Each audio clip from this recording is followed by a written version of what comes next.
Hello friends, अक्षर Anisha channel पे आपका स्वागत है। दोस्तों, आज हम गोधूली अध्याय 2 को पढ़ेंगे।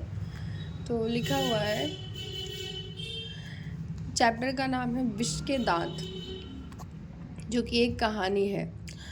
सेन साहब की नई मोटर कार बंगले के सामने बरसाती में खड़ी थी। काली चमकती हुई स्ट्रीमल इंट जैसे कोयले घोंसले में कि अब कब उड़ जाए। सेन साहब को इस कार पर नाज है।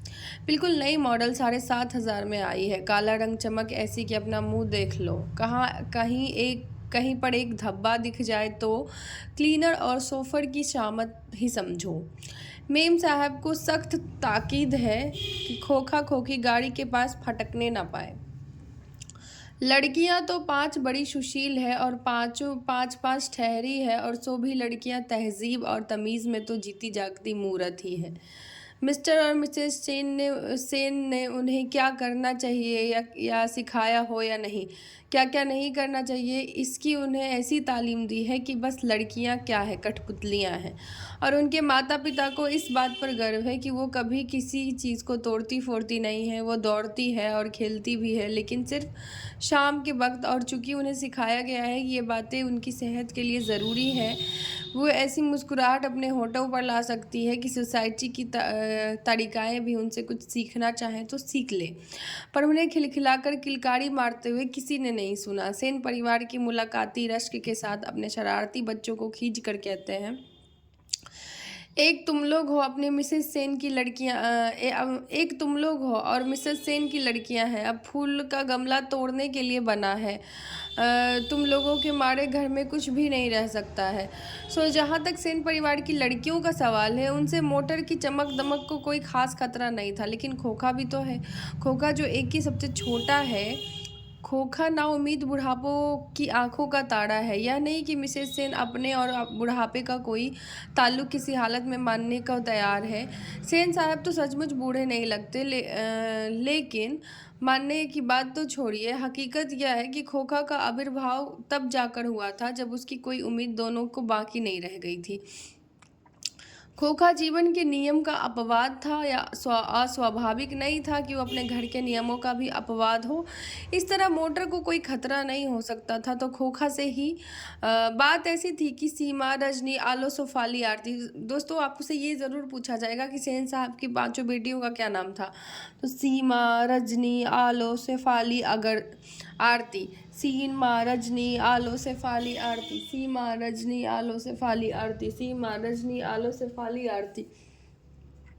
सीमा, रजनी, आलो, शेफाली, आरती। पांचों हुई तो उनके लिए घर में अलग नियम थे, दूसरी तरह की शिक्षा थी, और खोखा के लिए अलग थे। दूसरे के लिए तो सेनों का कहना था कि खोखा आखिर अपने बाप का बेटा ठहरा, उसे तो इंजीनियर होना है। अभी इसके लक्षण दिखाई पड़ते हैं, इसलिए ट्रेनिंग भी उसे वैसी ही दी जा रही थी। बात यह है कि खोखा की दुर्दलित स्वभाव के अनुसार ही सेनों ने सिद्धांतों को भी बदल दिया था। अक्सर ऐसा होता है कि सेन परिवार के दोस्त आते हैं, भड़कीले ड्राइंग रूम में बैठते हैं और बातचीत के लिए विषय का अभाव होने पर चर्चा निकल पड़ती है, और किसका लड़का क्या करेगा। तब से सेन साहब बड़ी मैलिकता और दुरंदेशी के साथ फरमाते हैं कि वो तो अपने लड़के को अपने ढंग से ट्रेन करेंगे क्या क्या कर रहे हैं। आजकल की पढ़ाई लिखाई तो फिजूल है। वो तो अपनी तरह बिजनेसमैन या इंजीनियर बनाना चाहते हैं अपने बेटे को। अब देखिए ना, सेन साहब को कहते हैं खोखा 5 साल का हो रहा है, लोग कहते हैं कि उसे किंडरगार्टन स्कूल में भेज दो, लेकिन मैंने अभी यह इंतज़ाम नहीं किया है कि कारखाने की बढ़ई मिस्त्री 2-1 घंटे के लिए आकर उसके साथ कुछ ठोक-पीट किया करे। इससे बच्चों की उंगलियां अभी से ही औजारों से वाकिफ हो जाएंगी। हिंदुस्तानी लोग यही नहीं समझते। एक दिन का वाकया है कि ड्राइंग रूम में सेन साहब के कुछ दोस्त बैठे गपशप कर रहे थे। उसमें से एक साहब साधारण हैसियत के अखबारनीश थे और सेनों के दूर के रिश्तेदार भी होते थे। साथ में उनका एक लड़का भी था जो था तो खोखा से भी छोटा, पर बड़ा समझदार और होनहार मालूम पड़ता था। किसी ने उसकी कोई हरकत देखकर उसकी कुछ तारीफ कर दी और उन साहब से पूछा कि बच्चा स्कूल तो जाता ही होगा। इससे पहले कि पत्रकार महोदय कुछ जवाब देते, सेन साहब ने शुरू किया, मैं तो खोखा को इंजीनियर बनाना चाह रहा हूँ। और वही बच्चे दौड़ाते वो थकते नहीं थे। पत्रकार महोदय चुपचाप मुस्कुराते रहे। जब उनसे फिर पूछा गया कि आपका अपने बच्चों के विषय में उनका क्या ख्याल है, तो उन्होंने कहा, मैं चाहता हूँ कि वह जेंटलमैन ज़रूर बने और जो कुछ बने उसका काम है, उसे पूरी आज़ादी रहेगी। सेन साहब इस तरह के शिष्ट और प्रच्छन्न व्यंग पर ऐंठ कर रह गए। तभी बाहर शोरगुल सुनकर सेन साहब उठने लगे और उनके मित्रों को भी जाने की इच्छा प्रकट की और उन्हीं के साथ बाहर आए। बाहर सेन साहब का सोफर एक औरत से उलझ रहा था। सोफर मतलब ड्राइवर। औरत के पास एक 5 साल 6 साल का बच्चा खड़ा था, जिसे वह रोकने की कोशिश कर रही थी क्योंकि बच्चा बार बार शोफर की ओर झपटता था। सेन साहब को देखकर औरत सहम गई। शोफर ने साहब की ओर बढ़कर अदब के साथ कहा, देखिए साहब, मदन गाड़ी को छू रहा था, गाड़ी गंदी हो जाती। मैंने मना किया तो लगा कहने कि जा जा। मैंने उसे पकड़कर अलग कर दिया। इस पर मुझको मारने दौड़ा। अब उसकी माँ भी आकर खामखा मुझे उलझ रही है। मदन की माँ कुछ कहना चाहती थी, लेकिन सेन साहब के सटे होठों को देखकर चुप रह गई। सेन साहब बड़े संयत पर कठोर स्वर में कहा, मदन की माँ, मदन को ले जाओ और देखना फिर ऐसी हरकतें ना करे। मदन की माँ अपने बच्चों के बाएं घुटने से निकलते हुए खून को पोंछते हुए चली गई। ड्राइवर ने शायद धकेल दिया था और वह गिर पड़ा था, लेकिन एक मामूली किरानी का बेटा को सेन साहब के ड्राइवर ने धक्का दे दिया और उसे चोट आ गई। आखिर ऐसी कौन सी बात हो गई? ठीक इसी वक्त मोटर के पीछे खटखट की आवाज़ सुनकर सेन साहब लपके। सोफर भी दौड़ा और लोग सीढ़ियों से उतरकर अपनी अपनी गाड़ियों की ओर चले। सभी ने देखा कि सेन साहब खोखा को गोद में लेकर उसकी हल्की मुस्कुराहट के साथ डांट रहे हैं और मोटर की पिछली बत्ती का लाल शीशा चकनाचूर हो गया है।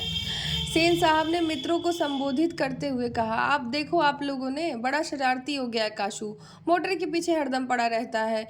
उसके कल पुर्जों में इसको अभी भी इतनी दिलचस्पी है, क्या बताऊं। शायद देखना चाह रहा है कि आखिर इस बत्ती के अंदर क्या है। सेन साहब ने खोखा को ज़मीन पर रखकर अपने दोस्तों के साथ उनकी कार की ओर चले। उन्होंने अपने मित्रों की भाव भंगिमा देखी नहीं, देखते भी तो कुछ समझ पाते, इसमें शक ही था। मिस्टर सिंह अपनी कार के पास पहुंचे और सेन साहब को नमस्कार कर दरवाज़ा खोलने के लिए बढ़े और फिर रुक गए। उनकी निगाह अचानक से अगले चक्के पर पड़ गई। उन्होंने नज़दीक जाकर देखा तो परेशानी की हालत में खड़े हो गए। टायर बिल्कुल फट गया था, शायद पंक्चर हो गया था। सेन साहब भी आगे बढ़े और कुछ झिझकते हुए बोले, कहीं ऐसा तो नहीं काशू ने हवा निकाल दी? ड्राइवर, जरा दूसरे चक्के को भी देख लो और पंप ले आकर हवा भर दो। हाँ, कुर्सियाँ लॉन में लगवा दो, तब तक हम यहाँ बैठते हैं। ड्राइवर ने एक कार का चक्का लगाकर सूचना दी। दूसरी ओर पिछले चक्के की भी हवा निकली हुई थी। काम तो काशू बाबू का ही मालूम पड़ता है, इधर ही खेल रहे थे, शोफर ने बताया और पंप लगाने चला गया। मुखर्जी साहब की गाड़ी सकुशल थी। वो अपने पत्रकार महोदय के परिवार के साथ चलते बने। सेन साहब और मिस्टर सिंह लॉन की कुर्सियों पर बैठ के बातें करते रहे। बातों के सिलसिलों में ही सेन साहब ने बतलाया कि काशू के इधर चक्कों के हवा निकालने की हिकमत जान ली थी और मौका मिलते ही शरारत कर गुजरता है। उनका अपना ख्याल था कि उसकी इन हरकतों को देखकर यह साफ मालूम पड़ता है कि इंजीनियरिंग में उसको बहुत दिलचस्पी है। इसी तरह की दूसरी बेमतलब की बातें हो रही थी जब तक कि चक्कों में पंप नहीं हो गया और मिस्टर सिंह रुखसत नहीं हो गए। सेन साहब अंदर लौटे तो ब्योरा को मदन के पिता गिरधल को, जो उनकी फैक्ट्री में किरानी था और आहते में एक कोने से आउट हाउस में रहता था, बुला लाने का हुक्म दिया। गिरधर लाल आया और सेन साहब ने उसके सामने सिर झुकाकर खड़ा हो गया और खून के जुर्म में कैदी सामने जज के सामने खड़ा हो। सेन साहब ने ठंडी बेलौज आवाज़ में कहना शुरू किया, देखो गिरधर,